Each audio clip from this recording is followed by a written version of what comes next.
Perfectly excellent.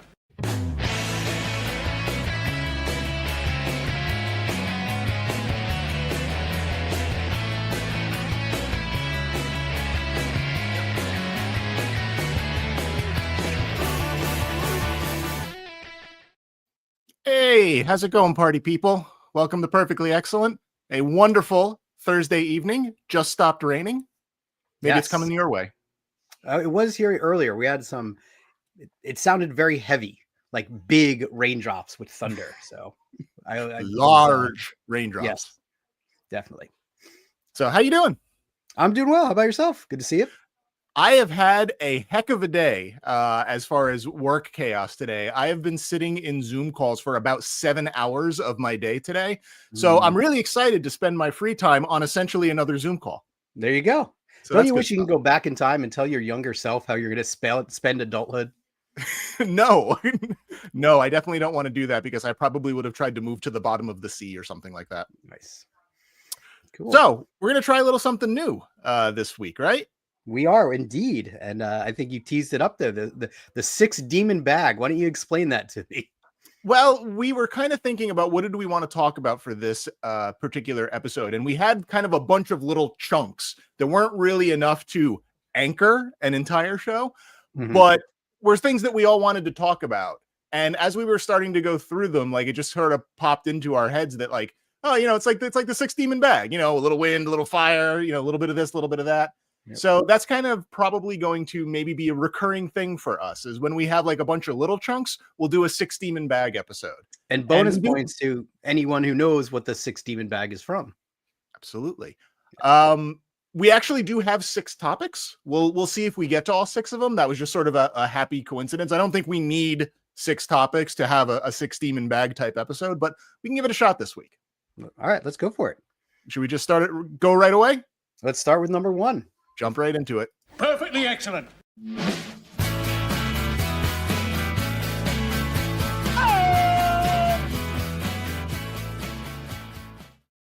Bag 1 is the Invention Exchange. Yeah, you need like a bag opening thing, and then here we go. Would you like to go first? Sure. So kicking things off is our Invention Exchange, as you've just seen, where we like to showcase new acquisitions or anything that's really, made it front and center this past week. And I'm pretty psyched about this one. Finally. Oh, the count has come home. Count Von Count. So I was really psyched when Super 7 did their count. But I have to say this Ultimates from NECA is a bit nicer. It's the business. It is the business. Yeah, it was hard to resist Bert and Ernie, but when it came to the count, I could not. And it was part of NECA's haulathon at Target, which basically to me just means I'm never going to find it in store ever. Like that's my haulathon experience. And you just have to wait until they put it online for you to order. But he looks great. I'm excited to get him out of the box. Even the box looks great. He's got so many awesome accessories. I don't know if you can see in there. I don't have the fancy cambot like you, but ooh. So yeah. So that's my Invention Exchange for today. Count Von Count. Very nice. Very nice. Over to you. So I actually have some. I wasn't planning on this one for today, but it came in the mail today, and I was just so excited about it that I bumped it to the front of the line. Wow. Okay. So it's a shirt, and it's a shirt that I had when I was in high school. Like I had this shirt in high school. It's one of those shirts that just sort of vanished over the years, and I can kind of understand why this one would have vanished. Though I think I've talked to you about how I've lost some over the years that I have no possible idea why I do not have that shirt anymore. Like I used to have one of those K Records Boot the Damn Monkey shirts with the sock monkey on it. I wore that shirt all the time. I would have never gotten rid of that shirt. It's gone. Sometimes things just disappear on us beyond our control. The universe conspires against us. So I still do have some of my shirts from high school, but there have been 2 that I've been trying to replace. Okay. One of which is a Ren and Stimpy shirt where he has the magic nose goblins, and it says I picked them myself on it. Oh, great. Still haven't found that one at a price I'm willing to pay. The other one came in the mail today, and I think that you and I talked about this shirt once before, but I don't remember if we did it on a show or if we were just talking. But I'm eager to see. I am extremely pleased to add this to Oh the my collection. God. Yes, we have talked about this. Now, but explain to our lovely viewers the story of this shirt. Well, it was funny in the 90s because that shirt came out at the height of the Bo Jackson dual sports craze. Okay. So there were Nike commercials and ads in magazines and billboards, and it was just Bono's, Bono's football, Bono's baseball, Bono's tennis. So this was just sort of a goofy riff on it with Mo from the Three Stooges. And as a freshman in high school, I thought that was hilarious. So I'm very, very pleased. It doesn't even smell that bad, but I am going to wash it before I wear it myself. All right. Well, again, I can't wait to the inevitable, encounter with someone on the street who's like, "Oh my God, I haven't seen that shirt, in ages. That's crazy." So well, very, very pleased cheers. to finally have it. Also very reasonable price too. So I was psyched about that. How many dragons was it? Can we ask in that? Oh, it was very small percentage. It was like $30. Okay. Yeah, that's the going rate nowadays for a new shirt. So yeah, so I'm totally fine with that. And the reason why I haven't picked up that Ren and Stimpy one is I haven't seen that for under 80, and I'm just not willing to pay $80 for a Magic Nose Goblin shirt. No, then you ain't getting no Magic Nose Goblins. Not yet. Not yet. Awesome. So good stuff. Good stuff. Good exchange. Cheers. All right. Ready for the next one? Yes. Let's keep going through the bag. Perfectly excellent.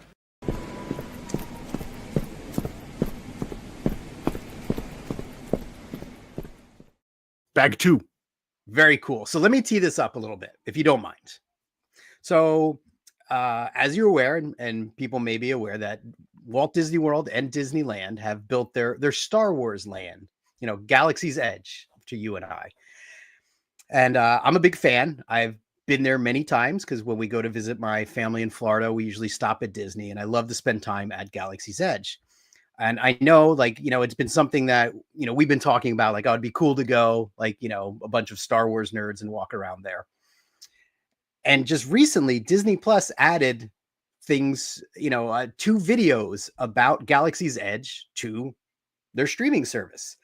And I wanted you to take a look at these, and I wanted to chat about them. And they were really, I think it's cool that they did this. They did one for the Rise of the Resistance attraction, and then another which is just a walk through the land. Now, did you watch both of them? I did. Okay, cool. So where would you like to start? Which one would you want to jump into first? Well, you have to walk around the park to get to the ride.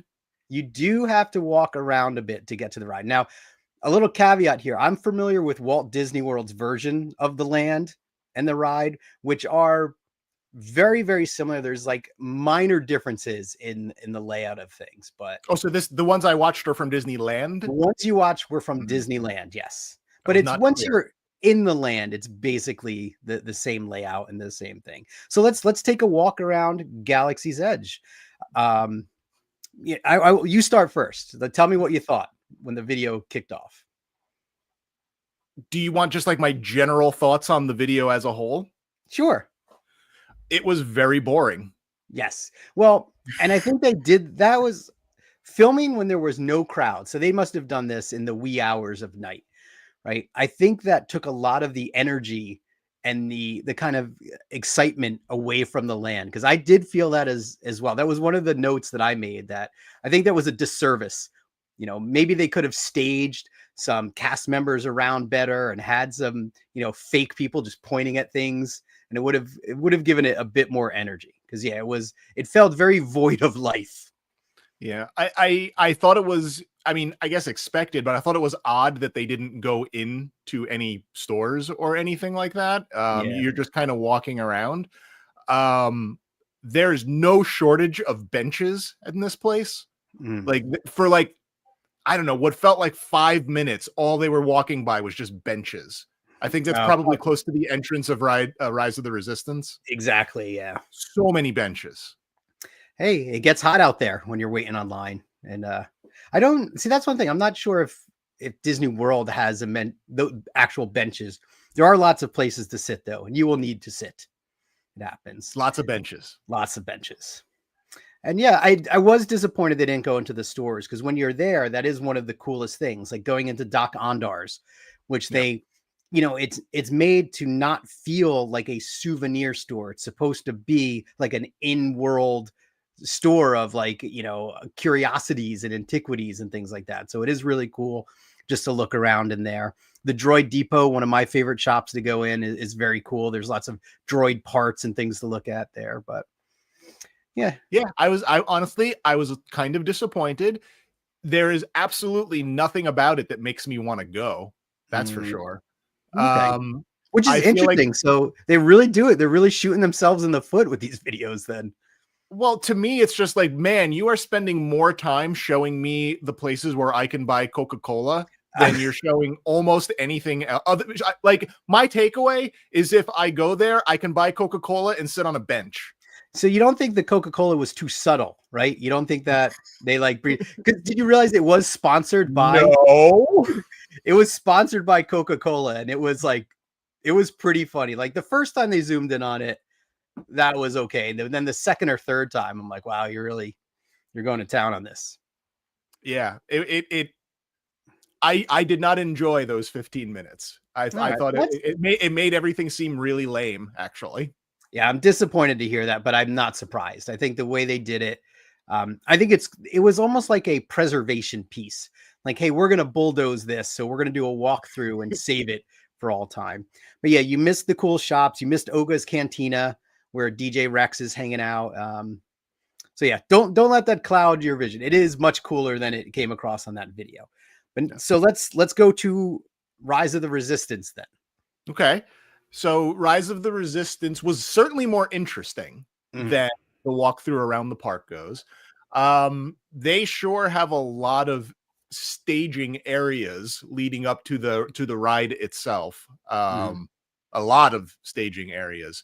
So I think it's interesting. It probably means they can churn a lot of people through there while still kind of keeping them interested, which I'm sure that's by design.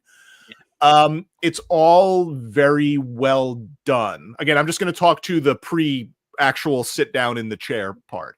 Sure. All of the different staging areas are neat. It kind of tells a story about you being a new recruit for the Resistance, trying to get you off planet.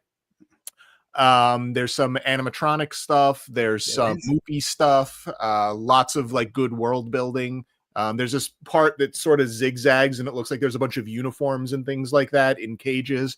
Which, that's the sort of thing that I would like to stop and look at a little bit, but there's no Coke there, so I can understand why they had to. They're like, no Coke. Move along. Yeah. So yeah, that part is interesting. I don't know if you have anything to say about that. No, and they you can see how when they enter the queue, they cut it, and then you're in another part of the queue. There's a lot more walking as you're going through that.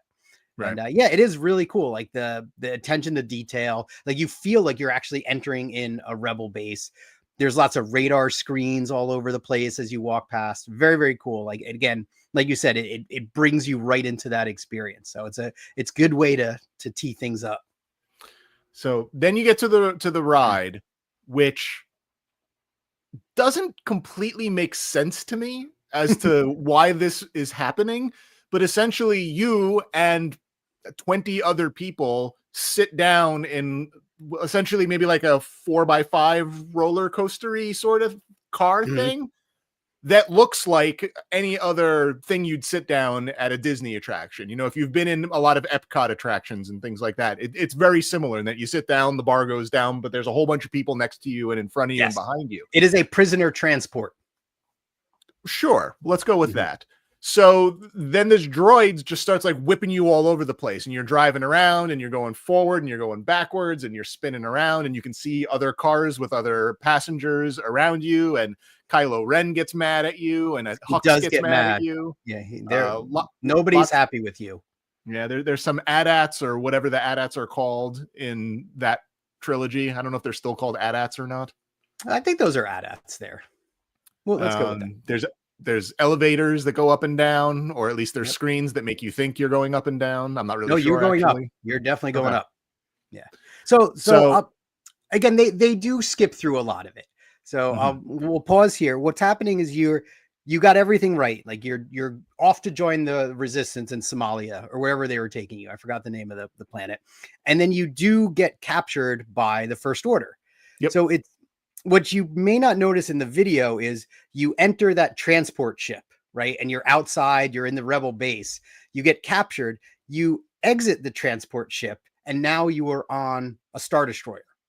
And it's you're exiting like the same way you went in. So wow, look at that. But they're again, the cast members are usually much more animated and much more in character. They'll walk in and like, hey, that was very, very subtle. Normally they start interrogating you and they bring you, what they're marching you into the holding cells. So now you've been captured. We want to learn the location of the hidden rebel base, and we're going to put you in this cell. And then if you saw along the walls, when you're in the cell, you get freed by the resistance, which are on the Star Destroyer. And then that's where they get you into like the prisoner transport, which is supposed to help get you off the Star Destroyer. And the droid is trying to get you there. And Lieutenant Beck is like talking to the droid throughout the whole thing. Yeah, Poe makes an appearance, Finn makes an appearance, Rey's at the very beginning. So they have most of the main characters. Mm-hmm. But my takeaway from this is it looks like a cool ride, but it really sort of highlights how little interest I have in that era of Star Wars. Yeah. Which I blame fully on Rise of Skywalker. I thought you were going to blame it on me for a second. You're like, I blame it on... Yeah. No, I think this is even fans of Galaxy's Edge will debate this too, that it's like, why did they have to ground everything in that time period? And they've been loosening up a bit. Like, again, you'll see Mandalorian, you'll see Boba Fett. Now they have Luke Skywalker walking around, and they were more stricter about this at Disney World than they were at Disneyland because of the Star Wars hotel that was operating for a while. But again, it would be cool if they had the ability to mix it up a bit. And I know that's not going to happen, right? That's so well cemented in that time period. But yeah, I think in person, it's definitely a heck of a ride. Like it's an incredible experience from end to end. It was cool to see everything working in that video, because I've been on that ride many times, and things like the cannons moving back and forth and some of the, Kylo Ren throughout the attraction are not always working, but it was, I mean, it was cool that they did it.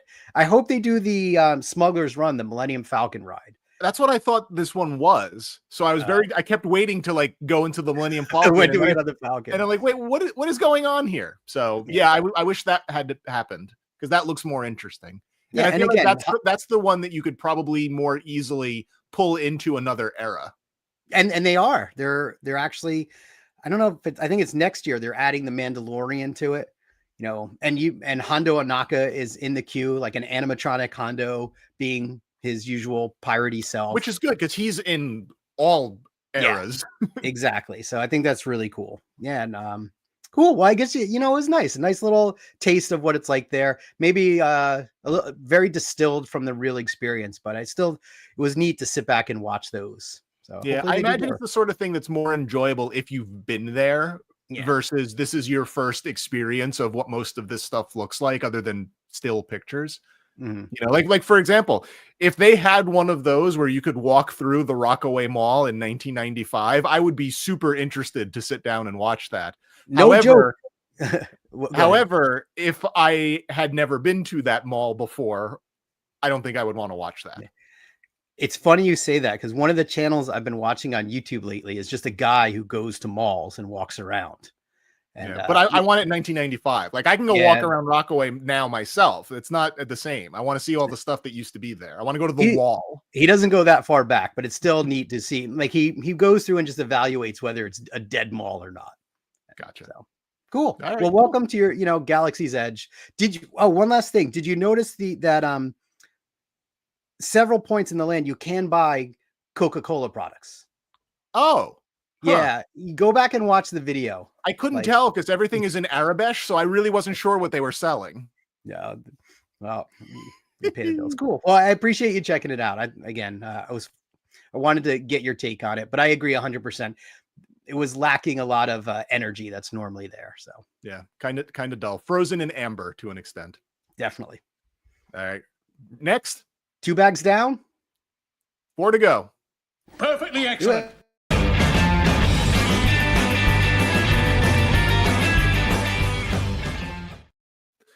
All It's your right. favorite thing. Your favorite Blind time of year. boxes. Blind boxes. So, yeah, Super 7 is not relenting with their Godzilla blind boxes. The ones that I'm going to do today are the Godzilla -1 blind box set, which have been impossible to find online, in store. I resorted to eBay. I very much overpaid for this set, which is kind of a bummer.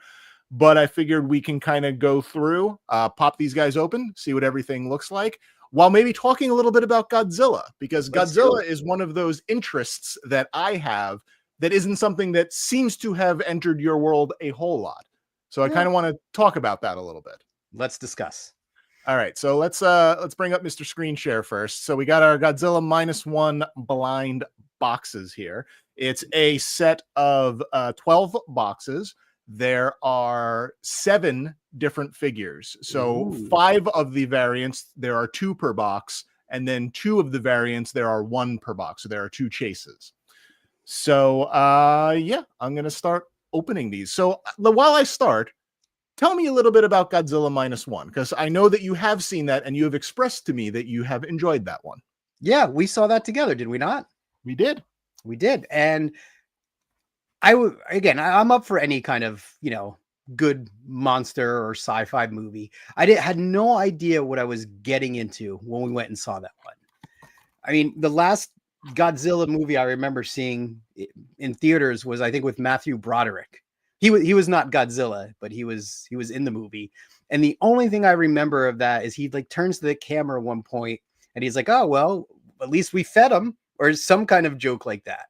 And I don't believe that was a good Godzilla movie. It was, in fact, not a good Godzilla movie. It was an Possibly okay not even a monster good movie. It was an okay Okay. monster movie. It was not a good Godzilla movie. Yeah. So that shows my exposure to Godzilla. But Godzilla -1, I didn't know what we were going in for. I didn't know that can I do spoilers? Should I spoiler? I think so. It was been out for over a year. Yeah. What do you got there? Do you want to talk about We this got first? one of the and then chase figures. So this is the Nice. non-roaring chase, clear He's not. blue. Cool. Very cool. Yeah. Okay. So I didn't know that he was not a good Godzilla going into that movie. Did you always think Godzilla was a good guy? I think my preconceived notion is that Godzilla is typically friendly. Okay. Yeah. I mean, when I Not- think not back as upon such. it, yeah. Well, thinking back upon it, most of the time people are yelling Godzilla and running away from him. So Yeah. I don't Yeah. I don't know why I thought that he was nice. He is sometimes, but not always. No, he was definitely not nice in that movie. He was very angry. Yes, he was annoyed. Yeah.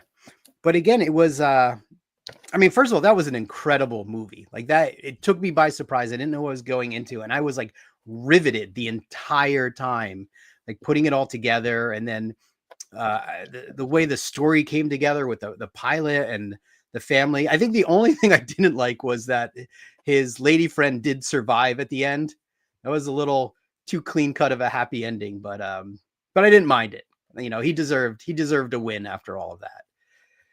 But yeah, I thought Godzilla looked great. He was a force to reckon with, and they were really felt like they had just no chance against him throughout the entire movie. Why was he angry though? Why was he attacking them? Well, you would be too if you were radioactive. You say that, but you don't really know that. I'm confident. You're confident? I'm confident. Oh. All right. And why was he radioactive? From bombs, from nuclear bombs.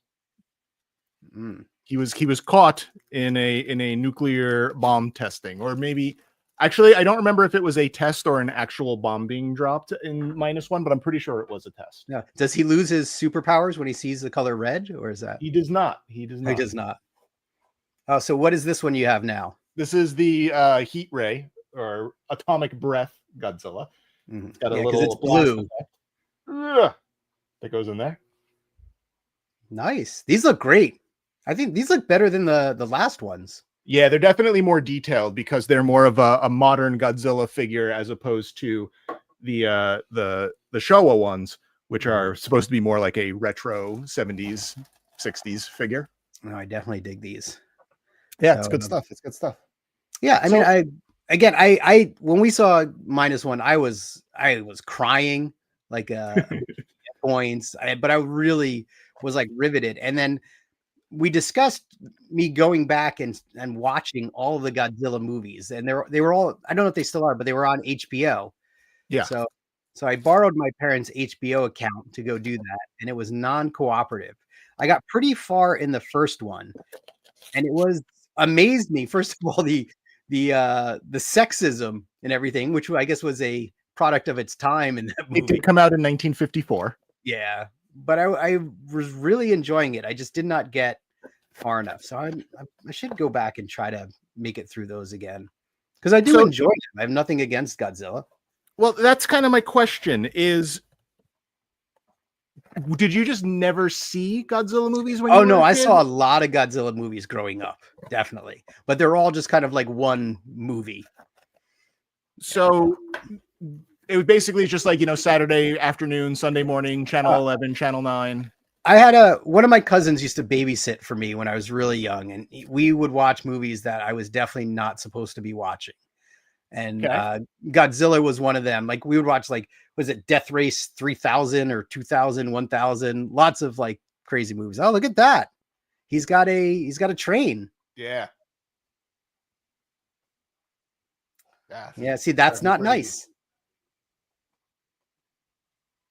What is the percentage of nice Godzilla versus not nice Godzilla when it comes to the movies? Boy, I'm not quite sure. So basically, the first Godzilla movie, not a good guy. Oh, he was not nice. Second Godzilla movie, Godzilla Raids Again, not a good guy. Third one, King Kong versus Godzilla, not a good guy. King Kong is the good guy in that one. So then you get into like Godzilla versus Mothra, still not really a good guy. Things sort of start changing. So when you have Ghidorah, the three-headed monster, he starts off as a bad guy, and then kinda is more of a good guy. And then once you start heart. Yeah, and once you start getting into, Monster Zero, he's definitely more of a good guy. And for the rest of the Showa series, he's pretty much a good guy battling other bad monsters. Which one do you prefer, good or bad? There are things that I really like about both of them.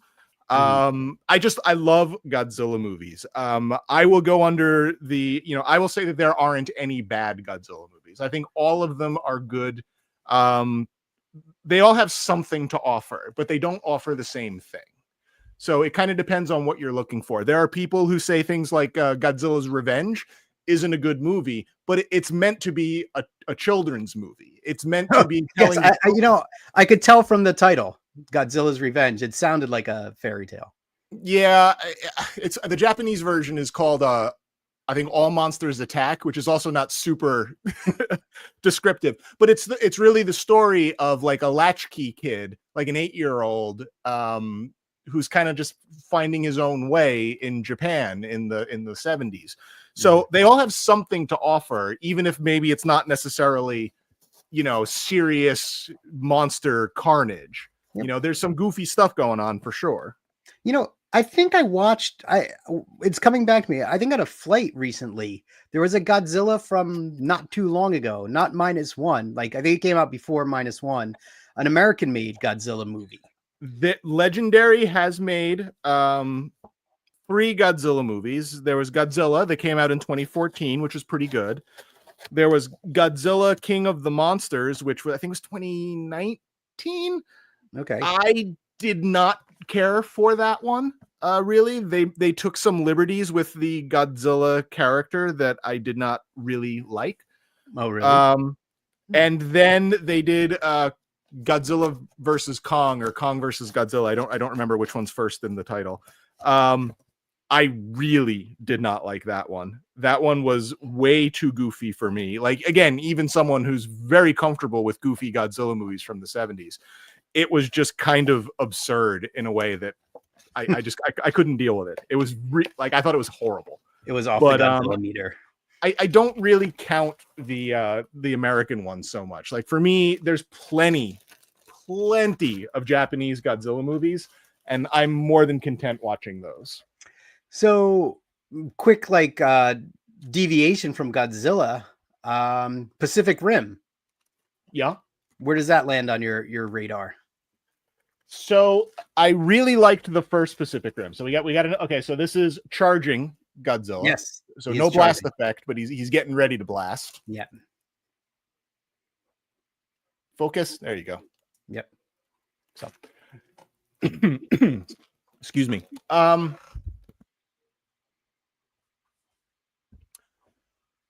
The first Pacific Rim movie I thought was awesome. You know, I really like, you know, mecha stuff anyway. In fact, you know, dipping back into Godzilla slightly, Mecha Godzilla is just one of my favorites. We can talk a little bit more about that later. But I really do like the first Pacific Rim movie. I think it's really well done. I think it's exciting. I think the human characters are good. They're solid. It's a good story. Yeah. I did not really care for the second one though. No, that was trash. That was really bad. That was not my favorite. No. First one was awesome. Like that's one I throw on often. It was just such a good movie. But going back to the big guy here. But going back to Godzilla. So so you saw some of them as a kid. Did you know people who had like the Shogun Warriors Godzilla, like the big one and things like that? It's slightly too old for us, but since you had an older brother, I was curious if that kind of entered your world at all. No, these were definitely my cousin who used to babysit for us. Like he was the one that would bring over the movies, and at the time maybe he might have at his house had some stuff, but I was probably too young to see and appreciate it at the time. Gotcha. Yep. So the first Godzilla toy that I ever had was the Imperial rubber Godzilla, which actually I still have it. This is mine from when I was a kid. A very common Godzilla toy. You used to be able to find them in like Toys R Us and whatnot. So this is probably like the 6-inch scale one. They also had a larger one that was maybe about 12 inches tall. The exact same sculpt, just bigger. I had both of those, but this one was the first Godzilla toy that I ever had. However, the second Godzilla toy I ever had was that Shogun Warriors one. And one of my mom's relatives had it. I think it was her cousin. So like my second cousins, I don't really know these folks anymore. So I don't really know exactly. Watch your fingers. Who they were. Yep. But they had one of those. And I remember just thinking like, wow, this perhaps does not look exactly like Godzilla, but this is really cool because it's big and it, the fist shoots out and he's got the flame that comes out of his mouth. And I was just completely enthralled with that thing. So at some point, my mom found one at like a flea market or something like that. And the tab in the back that makes the flame come out was broken. But, I was still like really young. So, that was just what I played with. I played with that one. Sure. I played with my brother. And we also had one of the Shogun Warriors. We had a Gai King. You can kind of see it up there. It's the yellow one with the sure. horns. All right. So now we got Roaring Godzilla. So this is he hasn't charged yet. He's just roaring. You got to put them in order. Like, he's getting angry. He's just getting angry. So I've pulled 5 and I've pulled 5 different ones so far. No repeats just yet. Nice. Well done. So as I got a little bit older, I started collecting toys at a pretty young age. Can we pause and talk about your random picking pattern here? Like you're just going crazy, right? Well, I feel like if you do them all in a row, you're not gonna pull the whole set without doing some duplicates. So I'm trying to see if I can get the whole set in one pull, which I doubt because I only have 2 more to pull, and I've got 1, 2, 3, 4. I got 7 boxes left. So anyway, one of these days I want to talk a little bit about collecting and when we started collecting and when did we turn into collectors. But I turned into one pretty young, like still in the 80s. I was collecting toys as opposed to just playing with them. And I really wanted a Godzilla that wasn't broken, that I could just have put on a shelf that, you know, was in good shape. So there was and still is a monthly flea market at the Wayne PAL building. And that was one of the places that I used to go with my mom sometimes. And there was always a handful of toy people there. Not many, but usually like maybe 2 to 4 people selling some toys there. And one of the people there had that Godzilla for $30. Wow. And I didn't have the money for it. So basically I just saved money until the next month, hoping it would be there. Like I mowed the lawn, you know, taking out the garbage, you know, normal stuff that you do before. I'm hoping this has a happy ending there. More than this kind of stuff you do before you actually can get are old enough to have a job. So I got my $30. We went back the next month, and would you believe that thing was still there? Like it was still there. So I got it for $30. It's right there. I still have that. I've had that forever, you know, probably since like 88 or 89, maybe. Was it complete when you got it, or was it missing anything? Nope. It wasn't really considered like a rare thing. Like now one of those will go for like $300 to $400. Yeah, I do see the Godzilla guy. He's at all the shows. I don't think he has that one, but he's got a lot of wacky, very expensive Godzilla stuff. Yeah. There's a lot of expensive Godzilla stuff. We're in a golden age of Godzilla collecting right now. There's so much stuff. Because again, when I was a kid, you had the small Imperial Godzilla, the large Imperial Godzilla, the Shogun Warrior Godzilla, which was about 10 years old, you know, in like 85. And then there was a Godzilla, I don't want to call it a board game because it wasn't really a board game, but it was a Mattel game where you had these plastic spaceships that you spun around on a disc, and randomly Godzilla would jump out and grab it. Oh, nice. It's very cool. The artwork in particular is awesome for that thing. But those are really the only Godzilla things that existed until the I guess the late 80s, early 90s, when Bandai started making some stuff again in Japan, and some of that started to kind of filter over here a little bit. Cool. So getting back to -1 for a second here, maybe the title is over my head, but what did we minus? 1. Yes, from Godzilla. Sort like of. we minused 1 Godzilla from the world. This is the standard one, so I have now pulled 6 different ones. In varying, so first. Are you done now? No, I got one more. I gotta find. I got the other blue one, the other chase. So we got normal Godzilla, roaring Godzilla, eating a train Godzilla, charging Godzilla, blasting Godzilla, and hologram Godzilla. Translucent blue, not roaring Godzilla. So now I need to find translucent blue roaring Godzilla. All right. Woo. Pressure. What are you going to do with the extras this time around? I'd probably sell them. These look really cool. How much? Dare I ask how much they are? Well, I guess retail? You had what are they supposed to go for retail? $15 each. That's crazy. That's a good deal. Yeah. Yep. So I don't know. I kind of like these guys. These look like they'd be fun to shoot. Yeah, they are a whole lot of fun. It's just taking so long to open all of these. I'm trying not to destroy the boxes as I do this, but all right. So he's angry because he's radioactive. Like what? Well, I think he's just angry because he's Godzilla. Okay. You know. So was he just slumbering down in the depths of the ocean, and then kind of, and then he got bombed, and he was angry? There's several different Godzilla origins. You know, most all of them recognize the 1954 Godzilla, and then they say that there are other Godzillas, or that this Godzilla, you know, woke back up again or something like that. So it really just sort of depends on what Godzilla you're talking about, which I know is not a great answer. But man, I can't open this stupid thing. He is one of a kind. There are multiple. There's a lot of Godzillas. There's a lot of Godzillas, but I mean, in any movie, he's usually just the Godzilla. Yes, other than Mechagodzilla. So in one of the Mechagodzilla movies, Mechagodzilla has a Godzilla skin on it. So there's briefly 2 Godzillas, but very quickly one is revealed to be Mechagodzilla.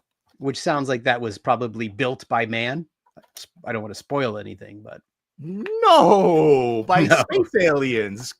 my bad. Mechagodzilla is made of space titanium. You can only get that from space. You can. I mean, it says it right there in the name. I don't know what I was thinking. Oh, you careful with the fingers. Come on, Schwartz. Come on, And- Schwartz. Nope. Got a duplicate. So we got Charging Godzilla again. Charging Godzilla. I may know people who might be interested in your duplicates. Oh, yeah? Yeah. So, $75 each. okay. Sounds like I got to recoup some of my investment into this stupid thing. Definitely. Where were these supposed to be sold? At Target? Target. Yeah, I've never seen these. No, it's highly frustrating to me. I went to not a bunch, but I went to Target several times looking for them. They're not on the Target website, which that's what really drives me crazy. It's like, just sell them on the website. Like, what are you doing? They look like they're articulated too, are they? They are, yeah. 5 points of well, I guess 6 actually with the tail. So, legs move, arms move, head move, tail moves. Is Godzilla male or female? Dubious. It's dubious. Okay. Most refer to it as a male. He does have a kid. Really? Yeah. Well, that opens up so many more questions. But it's not always clear where the kid came from. I think I know. In the Showa series, the kid is Minya, and he just sort of just appears, and Godzilla just sort of takes care of him. So it could very much, he could be a dad, he could be a mom. I don't know. It is what it is. One in Godzilla versus Mechagodzilla from 1993. Little Godzilla hatches out of an egg, and they don't really say where the egg came from. Hey, you're done. Got him. Very nice. Roaring translucent Godzilla. You are now complete. 7 with 8 pulls. Yeah, so only one dude. Okay. The Godzilla Nicely bunch. done. What's that? The Godzilla They look great. bunch. They look like one big happy family over there. Yeah. I'm very excited that I've had this for a couple weeks now, and I've been really chomping at the bit to open these guys up, because when I got my that freed up some space where I can start moving some of my Godzilla reaction figures where I didn't really have room for them previously. These guys look cool. Congrats. They are cool. I love Godzilla. I really want you to watch some more Godzilla movies. I'm glad to know that you did watch some as a kid, so you're not completely unfamiliar with it.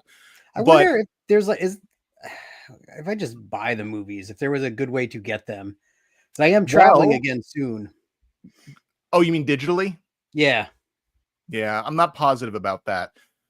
But Criterion Collection put out a box set of all of the 50s, 60s, 70s, 50s, 60s, and 70s Godzilla movies.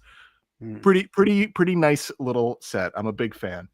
But Godzilla's just been one of those things that I have been pretty obsessed with since I was like a little kid. And I've just always loved Godzilla stuff. Every movie has something to offer, and whether it's the classic ones from the 60s and 70s, whether it's the reboot ones from the late 80s into the 90s, the Heisei era ones, the Millennium series, which again, those are not super connected. Those are kind of a lot of loosely connected, somewhat standalone films. And then with -1 starting back up, -1 is probably maybe my second or third favorite Godzilla movie. Like, oh wow, okay, it's that high on the list. Extremely high on the list. And if you're talking about a movie that's just a very well done movie, it's probably the first or second as far as that goes. Excellent. Yeah, well, I will keep looking. I'm trying to see like what is available to get. To get back into the swing of things. But that was fun. Congrats. Yeah. Again, way more complicated to open these silly things than I feel like it should be. Like, well, they got to keep the cheaters at bay, Well, I also, these are maybe because they're not square, because they're big rectangles to kind of fit everything in them. But like these were like these were really difficult to open in a way that I don't think is super helpful. But good to go. Excellent. Where On to are the we in next- the bag now? We're at this bag. Perfectly excellent.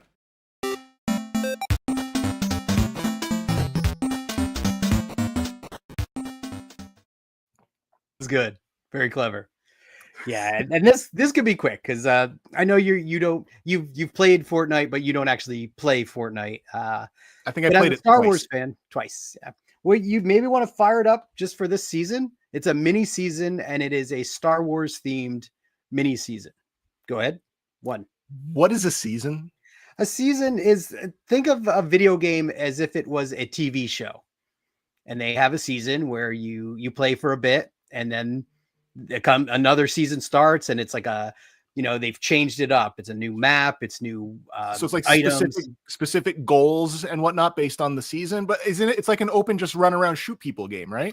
It is an open run around shooting. It's evolved quite a bit. There are like small little story missions. Like there's Star Wars characters running around the map that non-playable characters that you'll run into. Like today I saw Princess Leia was just added, and I went and talked to her, and she's like, "Oh, go do this thing for me." It's not the focus of the Very game yet. demanding. Yeah, she is very demanding. The funny thing was, the skin that I was dressed at the time was the Emperor. So I'm the Emperor walking up and talking to Princess Leia, and then I accidentally shot her, and they don't like when you do that, so they will shoot back. So the Emperor then had to eliminate Princess Leia. So, but it's neat. Like the cool thing about it, not so much the stories and things like that, are the locations that they make in the game. Like there's kind of a downtown Tatooine bit that has a cantina. There's a giant sand crawler that you could run around in. So stuff like that is what gets me. And then the the Imperial transport, the old Kenner toy that now has seen new life. That's actually in the game too. You can't drive it around, but it was just neat to like run around and be like, hey, it's the thing. So it's fun. And it's going to be a short season. I think this is only going to last for like 4 or 5 weeks. And I think tomorrow marks the first week. And each week they're going to introduce new characters and things like that. So if you're up for checking it out, let me know. It's a goofy good time. All right, probably not. The 2 times I played it, I found it so confusing. I had no idea what was going on. Everything seems to just move by so fast. Yes. It reminds me a little bit of Halo in that I don't enjoy it and I don't understand why everybody else does. Yeah, it's a lot of fun. It's one of those, like, for me, it's just hey, I had a long day at work, shut my brain off. I'm going to sit and just run around. And what does it for me are these, as you level up, you unlock more and more items. And it's those mini challenges that keep me going, like the Emperor skin to unlock him, to unlock his cane. Like you have to keep leveling up. So I hit level 50 today. So I have the bulk of the stuff, but General Grievous is going to be a skin. And I think there's some other stuff coming soon. So well, now you've sold me. Yes. Hey, if you're in the Fortnite world, these, like there was one season where the Mandalorian was part of the season, and there was some Star Wars locations there. And if you didn't play that season and you didn't unlock him, you cannot get him. So that was what I was going to ask. So once you unlock something, you can, like, once this season's over, you can still be the Emperor. You can still be the Emperor. Yes. And in previous seasons, if you didn't unlock it, like it was gone, you would never get it. Like the Mandalorian will never be in the shop, but they've changed that now for the current seasons to say that, hey, this item might actually be for sale at some point in the future. Can you sell it? No, I cannot sell it. Mm-hmm. So it is mine to keep, but it's been a good time. Like, again, it's all Star Wars weapons. So it's been fun. I will be sad. I'm sad that it's a short chapter, but I can understand, or short season, whatever it is.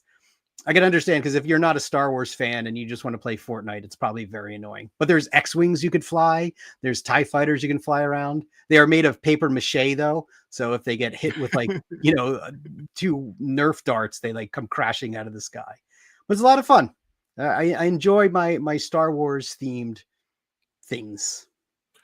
Quick side topic before we move into the next bag. Did you know that there was like a Nerf, essentially like paintball thing in Randolph? I did not know that. I know that they've been trying to open one at Garden State Plaza for like a couple years now. But Yeah, there's one in Randolph that's already open where you can just run around shooting each other with Nerf guns. interesting. Well, that sounds like a fun thing to do. Yeah, We check on the one in Garden State Plaza all the time, but you could see where it said coming summer 2024. They have a new printout. It says 2025 over that now. They just stuck it on top. So maybe it'll open soon. It's just like at American Dream, there is G.I. Joe laser tag. So there's lots of fun stuff to be had. I still haven't been there, so Yeah. we'll have to get there. Definitely. Ready for the next one? Dig into the bag. Perfectly excellent.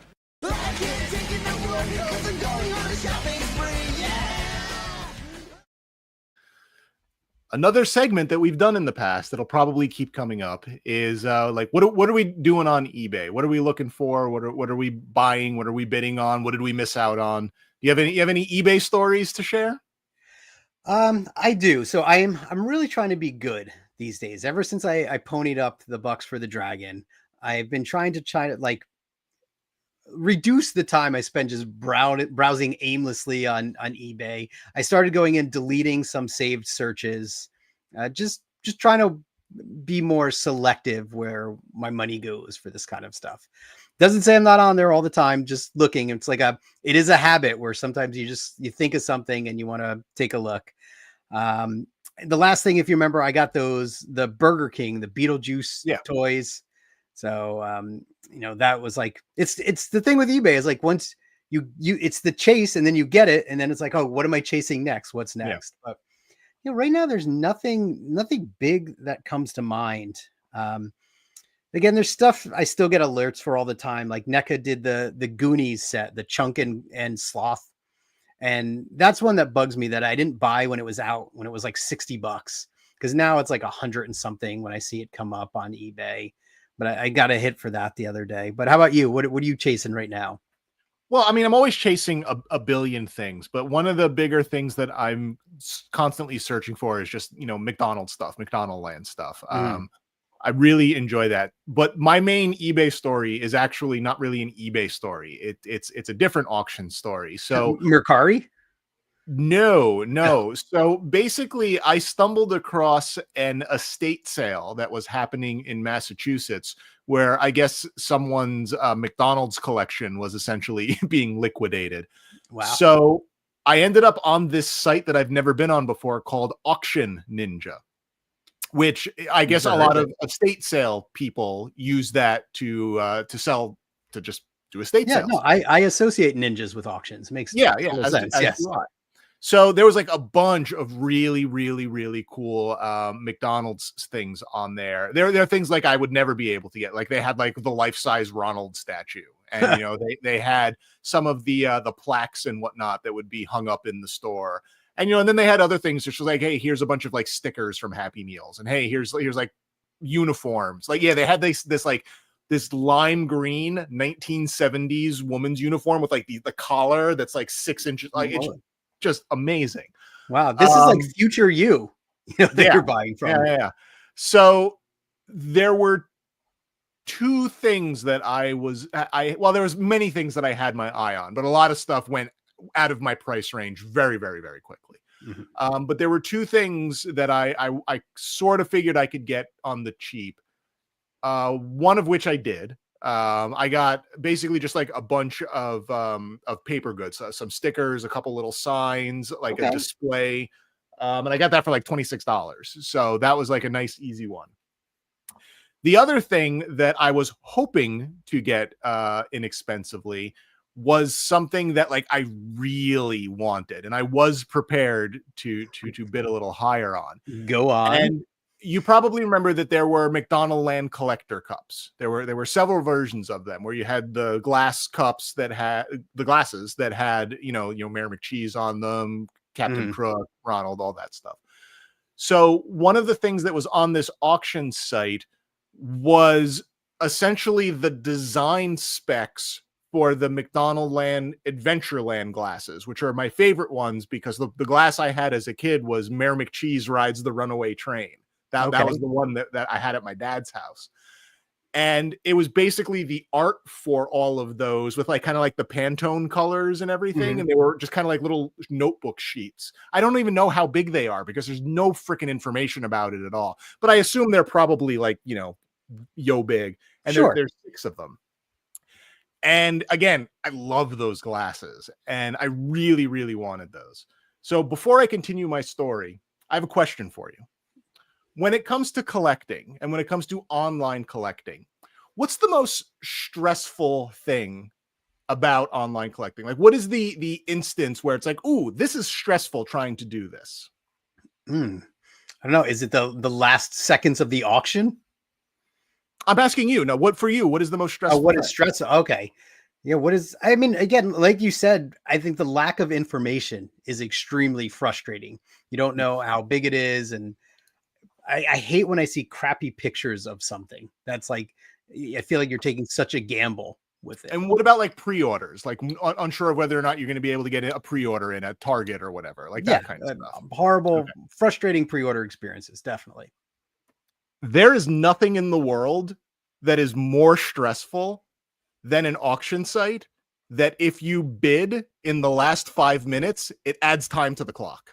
And I'm familiar with that because I know in a company I worked for, that is what happens when people would bid, then it added but I think it added much more time than 5 minutes. Yeah. So no sniping allowed there at all.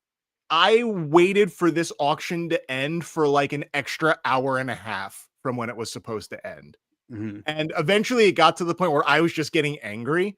And I'm just like, I'm bidding it 1 second left to restart it on this other guy who outbid me like over and over and over again. I did win it. I did pay more than I probably should have for it. I don't have it yet. So I'm a little worried because I started getting these emails about like, okay, well, you can come pick it up at X. And I'm like, pick it up? I'm in New Jersey. I can't come and pick it up. It's like 5 hours away. And the communication has not been super great. A buddy of mine bought something from this auction and he's gotten the shipping notification. So I know that things are being shipped, but I haven't heard anything about my stuff just yet. But I'm really excited to get it. I want to get it framed really, really nicely. I want to see if I can convince my wife to let me put it in the kitchen as opposed to having it in here. But we'll see. She doesn't watch this, so she doesn't know. Well, she knows I bought it, but she doesn't know I'm gonna ask her if I can put it in the kitchen. But I want to make sure it's nice before I do that. But yeah, it's good stuff. And there's folks out there they're watching or watching later. Put in the comments, put in the chat, like what are some of the eBay stuff that you've been digging on lately? Because I like to hear that stuff. I love to learn more about what other people are excited about, especially like in eBay land, where you're very obviously chasing something that's not just on the store shelves. And I'm really curious and really interested in what other people use it for, because I know that you and I use it in very, very different things, but we're both equally excited about that stuff. Yeah, I think, as I'm perusing stuff, I'll start taking screenshots of so we can actually share the randomness that comes up sometimes. All right. Well, we are running low on time. Can we get to some Andor? We can. So we made it for the first 3 episodes. So maybe we have time for the next 3. Let's give it a shot. Perfectly excellent.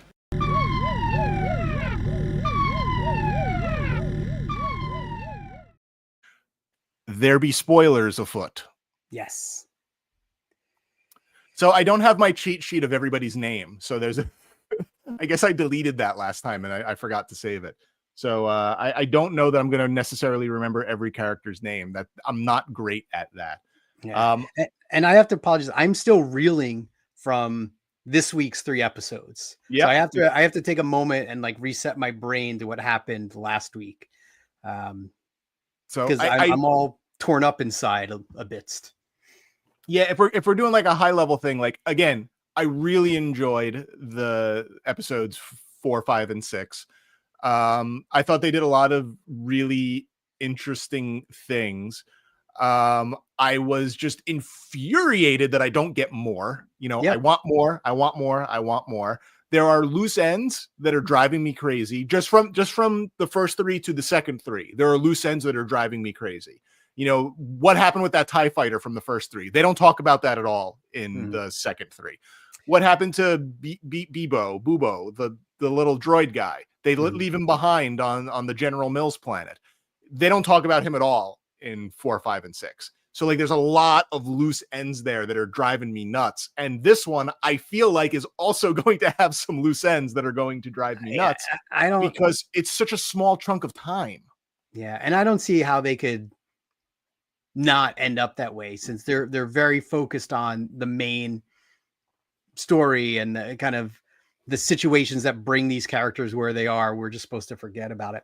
Hey, maybe they'll do like a Cassian animated series and fill in all the blanks, and give me a Luthen animated series. Or yeah, I mean, do more. I agree. My biggest complaint is that as well, is like it's so good that I just want more. Like these could have been the movies that came out, these could have been the stories. And they're just doing such a good job with it. I just sit, like I go through all the emotions watching this, and I'm just so laser focused, and there's not a missed beat at all. Yeah. Like it's just firing the whole time. So let's talk high level. What happened last week? Remind me on this one. Well, they go to Gorman. Yes. Yeah, they go to Gorman, which is a fashion planet, I guess is the best thing to call it. But the Empire wants to get some minerals from within the planet. So essentially they just want everybody off the planet so they can destroy it and take the minerals, which since Krennic is involved, you've got to think that has something to do with the Death Star. I have a feeling. I do have a feeling. So Andor goes to kind of case the joint because there are people from Gorman, the Gore, who want to kind of start fighting back.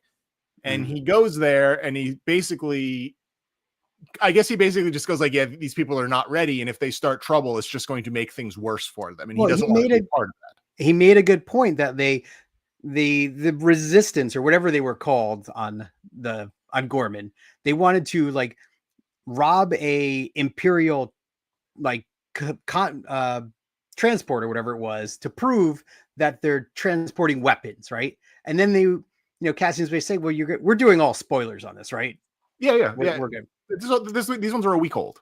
Yeah, okay. So, and Cassian's basically said, like, what are you gonna do? You're gonna rob them, and then you're not even gonna hide. You're just go out in the open, look at what we found, and you think that's gonna work out for you? Like you're crazy. It's going to go poorly. And so, he was not mistaken. No. He's not. So he bails. He tells Luthen that. Luthen, which I can't completely tell if Luthen wants that planet to burn or he just wants more people involved and he thinks it's worth the risk. I'm a little fuzzy on what he's going for there. I'm with you on that. And knowing Luthen, I feel like I would lean towards he knew how this was going to go, because his whole thing, right, is remember he's sacrificing people. He's playing this chess game to turn everyone against the Empire. Yeah, but the Empire really quashed what happened there, right? It was only Mon Mothma that tried to. Oh, but wait, I might be jumping ahead. So I think I'm jumping. No.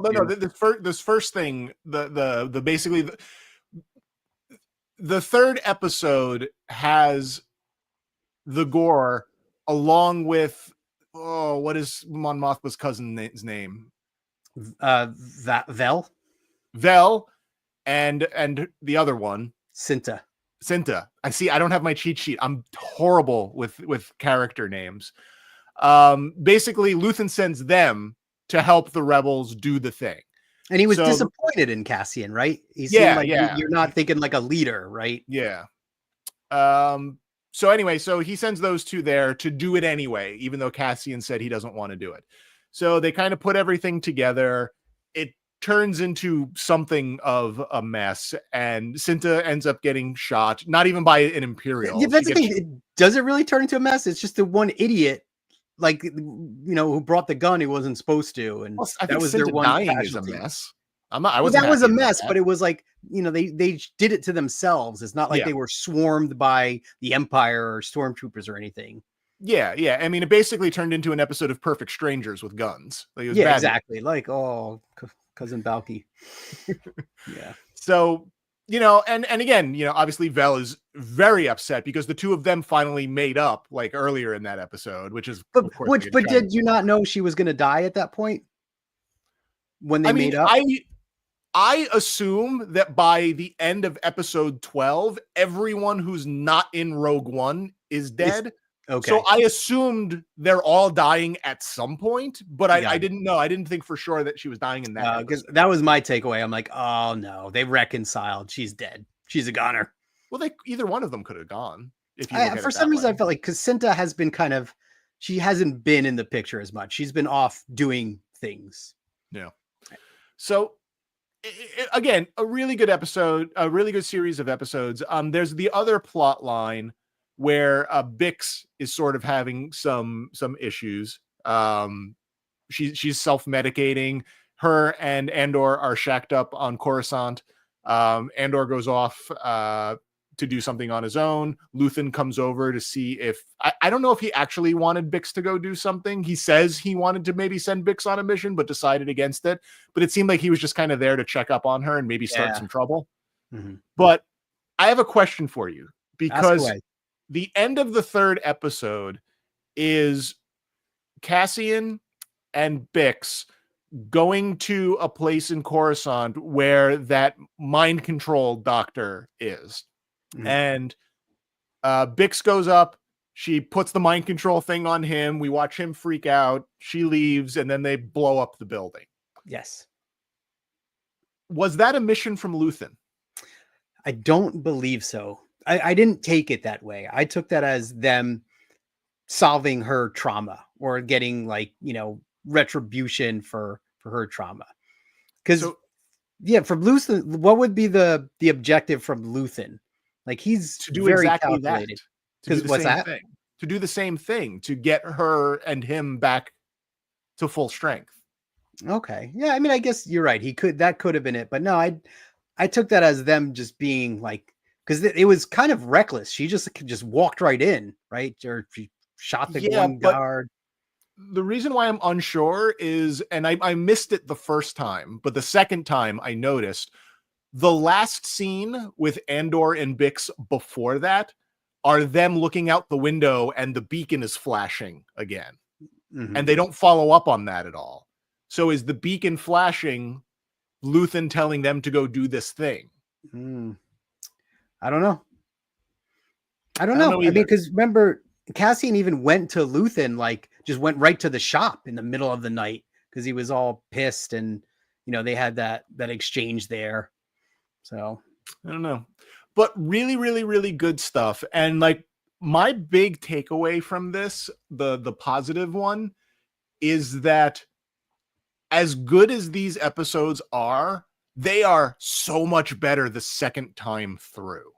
I love, this is a series that is really built for multiple viewings, because every time I've rewatched, I keep rewatching the 3 chunks.